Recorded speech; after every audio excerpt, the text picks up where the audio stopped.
Hi, I'm Jenny Fish from One Big Happy Yarn Company. We want to be your local yarn shop no matter where you are. Welcome to our Wave on Wave Scarf Knit Along. For this scarf, we'll be learning two unique stitch patterns. The seafoam stitch, it's an open pattern that uses drop stitches to create a wave design, and the twisted smock stitch. It gathers the fabric for a filled wave look, and you can see tiny little X's that punctuate each of the waves.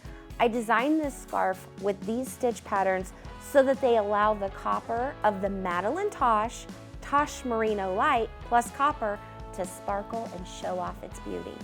As always, we have all the supplies I'm using available at onebighappy.com. Let's get started. First off, this is Madeline Tosh Merino Light plus copper. It's also known as TML plus copper. The colorway that I'm using is Love the Wine You're With. It is so super sparkly. I love this. It's 90%, let's look here, 90% superwash merino wool, 8% acrylic, and 2% stellina. Now the stellina is what gives it that sparkle, that copper sparkle. It's kind of hard to say. I want to also talk about how you receive the yarn. You will receive the yarn in what is called a hank, and it's twisted up like this. You cannot knit from this. You can try, but I guarantee it's going to be a tangled mess. So you have some options. Once you get your hank of yarn, you untwist it. Now, if you are lucky and fortunate enough to own a Swift and a ball winder, go ahead and wind it into a cake. If not, there are some other things that you can do. You can get a friend to hold it for you like this as you hand wind it around. Or you can put it, you can flip a chair over and use the chair legs and hang it over there. The idea though is to keep it separated like this. You'll see these little strings on here. These hold the pieces together. Try not to get them twisted. Try to keep them nice and relaxed and stretched out-ish like this. These strings, once you get this either in your friend's arms like this or across the legs on a flipped over chair, then you cut these strings and then you are able to start winding your ball. Here's a little ball that I just hand wound like this, and you'll follow.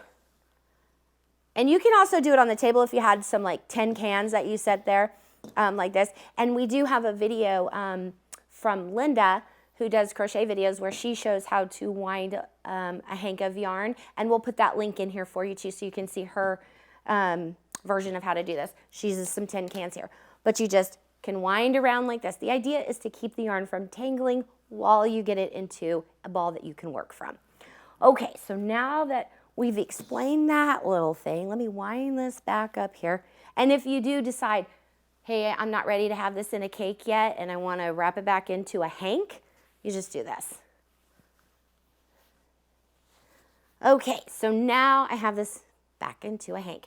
The other supplies that we'll be using are knitting needles. I'm using a size 5, which is a 3.75 millimeter. You can use a straight needle. I'm choosing to use a circular needle. It's one of my preferences, really. I'm using a 32-inch cord on my circular needles, but you can use what is comfortable for you and what you have. The main portion is you want to have a size 5 or whatever you need to obtain gauge. For this project, the other thing I want to talk about gauge, 22 stitches in 4 inches. The stitch patterns that we're using, the seafoam and the twisted smock stitch, they move around so much. They stretch this way, they stretch that way. I would say when you're doing your gauge swatch, do it in pattern. And as long as you have the right amount of stitches on your needle, you're good to go if you're approximate. You don't have to be spot on this project because the looseness of the fabric, which is what we're going for this scarf. We want a drapey lace look to it. And it also will change once you block, and then once it dries, it just moves around. Your goal is 22 stitches in 4 inches, but as long as you're close, you'll be okay. Okay, so we've got our needles. We've talked about our gauge. I highly suggest using blocking mats and blockers for this project because it has that lace effect that we'll be showing. You'll want to block those. I've also got some scissors, tapestry needle. You'll need a locking stitch marker, and a row counter will be super helpful because there's lots of rows in this pattern. Okay, so I want to show you the stitch patterns that we'll be working on today. The first stitch pattern that we'll be learning is the drop stitch pattern or seafoam pattern. It's right here. These spots that you see here, these lacy areas, are made by making yarn overs and then dropping them off the needle to create an elongated stitch. I know, it's a little scary to think you're going to be dropping your stitches. It goes against the norm. But for this pattern, it makes these beautiful elongated stitches and gives us this little wave. The second stitch pattern that we'll be learning is called the twisted smock stitch. That's this one right here. This is where we have several rows of garter stitch that we are cinching together with this twisted stitch right here. And I'll show you how to do that. It's super simple, but it gives this just a little bit of definition here and adds to that wave on wave look. Okay, so those are the stitch patterns that we're using today. We've gone over our supplies, winding the ball. Are you ready to cast on? So here's my hand wound ball of yarn I'm going to use. I'm using a long tail cast on.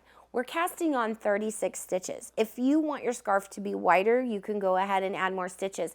Keep in mind that this pattern is a 10 stitch and then plus 6 at the end. So if you wanted it a little wider and you wanted to do another repeat, you would do like 40 stitches plus the 6 and it would be 46, 50 plus 6. You get the idea. So it's 10 plus 6 at the very end. I'm casting on 36 stitches.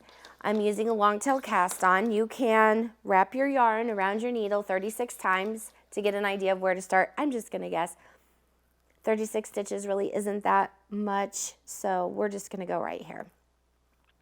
Okay, long tail cast on. I'm going to go over this really shortly. We do have a video in our stitch support showing how to make the long tail cast on that you can check out if you need a little bit more help, but here's the basis of it. You make a slip knot. You put the slip knot on your needle. Make sure it is not too tight, comfortably smooth. Then you scoop down under your thumb, under your index finger like this. So you kind of go into this slingshot, under, and through. We'll do this 36 times.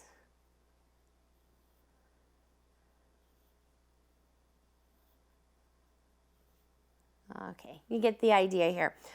After we get this cast on 36 times, then we want to knit 6 rows of garter stitch. So garter stitch is where you knit each stitch on both rows. We'll go ahead and knit 6 rows. And then once we have knit 6 rows and we have 3 ridges, and I'll show you what those look like on the finished scarf over here. It's this edge right here. So we have 6 rows of garter stitch here, and every 2 rows of garter stitch create this little ridge right here. Let me show you with my needle here. We'll kind of stretch this out a little bit so you can see. There's a ridge, and there's a ridge. So once you have 3 on this side and 3 on the other side, that means you have knit 6 rows of garter stitch. And I'll show you what that looks like with my next sample. Okay, so here is my sample where I have knit up 6 rows of garter stitch. I have my 3 ridges here. And one of the things that I would suggest doing is going ahead and putting a locking stitch marker on the right side of your fabric. As we move along through this pattern, the front and the back start to look alike. And so it's really good to have this stitch marker on the front of your fabric so you can always identify the right side of your work. So I've placed a stitch marker here. Now I'm ready to begin row 1 of the drop stitch pattern. I'm going to show you how we work that. This is the fun here. Okay, so we're knitting 1 stitch. Then we are doing 1 yarn over. We're knitting the next stitch, and we're doing 2 yarn overs. 1, 2. Knit the 3rd stitch, and then we're doing 3 yarn overs. 1, 2, 3, knit 1. Now we're wrapping 2 times. 1, 2, knit 1. Wrap 1 time, and then we're going to knit 6. 1, 2, 3, 4, 5, 6, yarn over 1, knit 1, yarn over 2, knit 1, yarn over 3, 1, 2, and 3, and knit 1, yarn over 2, knit 1, yarn over 1, knit 6, 1, 2, 3, 4, 5, 6, yarn over 1. Are you starting to see the pattern here? We're yarning over 1, knitting 1, yarn over twice, knit 1, yarn over 3 times, knit 1, then back to 2, knit 1, then yarn over once and knit 6. We'll do that all the way across, and then we'll flip over and work row 2. So there's 1, 2, 3, 4, 5, 6. Oh, I've got one more repeat here. Yarn over 1, knit 1, yarn over 2, knit 1, yarn over 3. One of the things I just did, and I didn't talk about that. Let me go back here. This is just a helpful hint. I'm yarning over 1, 2, 3. You notice my yarn over is at the tip of my needle. I want to make sure that these yarn overs take up enough space in the yarn for a full stitch. So I just grab take my fingernail and push it all down so that they're all the right size over the main part of my needle and not the tip of my needle. That will, if you keep it on the tip of your needle, that'll change the size of your yarn over. That'll affect the drop stitch pattern later on. So make sure that those wraps are all even the same size around the largest part of your needle. Okay, knit 1, yarn over 2, knit 1, yarn over 1, knit 1. Okay, so that is row 1. All those yarn overs now on row 2 are going to be dropped. Let me show you how to do that. It's okay. It's all going to be okay. It's so scary to drop those stitches, but that's how we get the beauty in this pattern.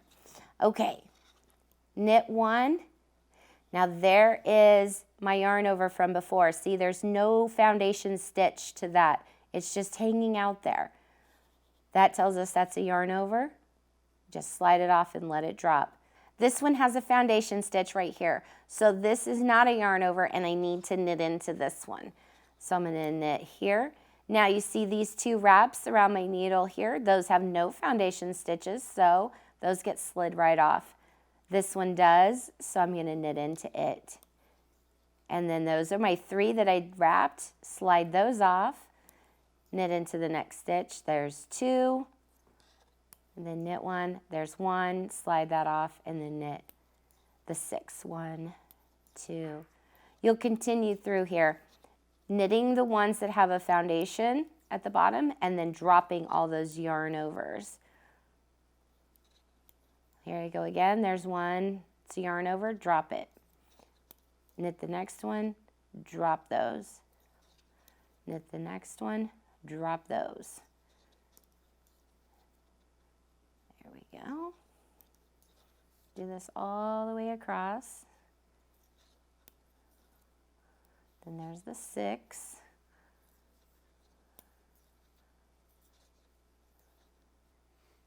Drop those. Then knit. this last one, drop that, and knit the last stitch.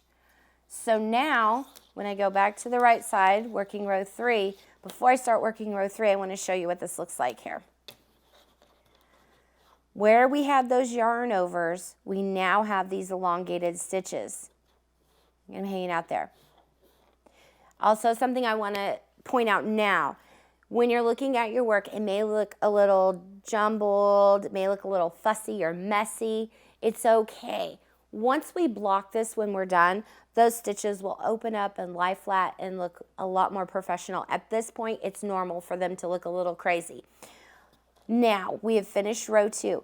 For rows 3 and 4, we're just going to go ahead and knit across and back.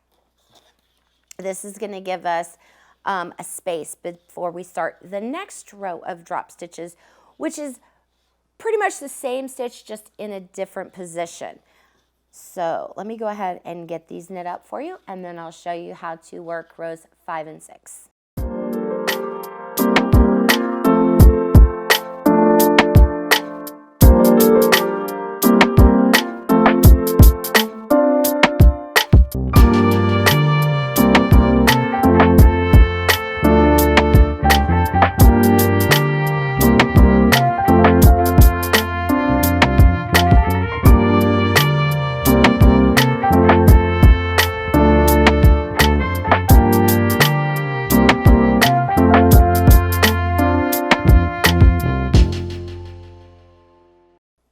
Okay, so I've gone ahead and knit the next 2 rows, 3 and 4. I'm ready for rows 5 and 6. You can see this ridge right here, these 2 ridges. Those are the rows of knit that I did.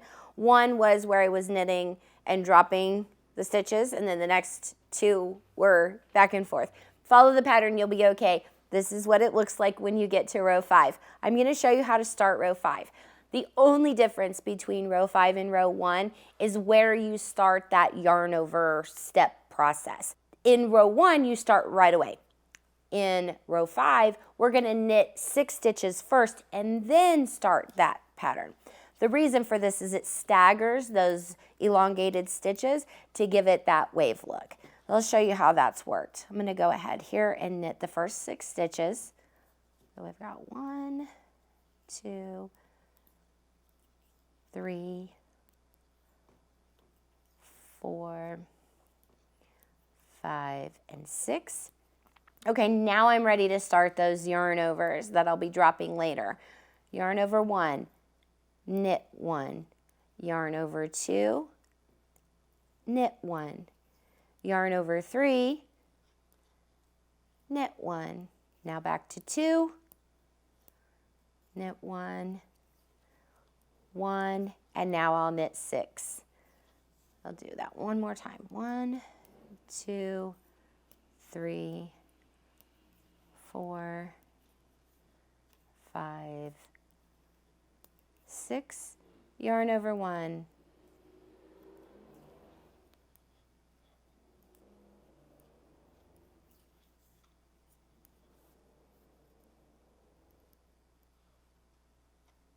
I got a little off, so I had to go back and look, and I can see those 2 yarn overs right there, so I know that this is a 3, 1, 2, and 3.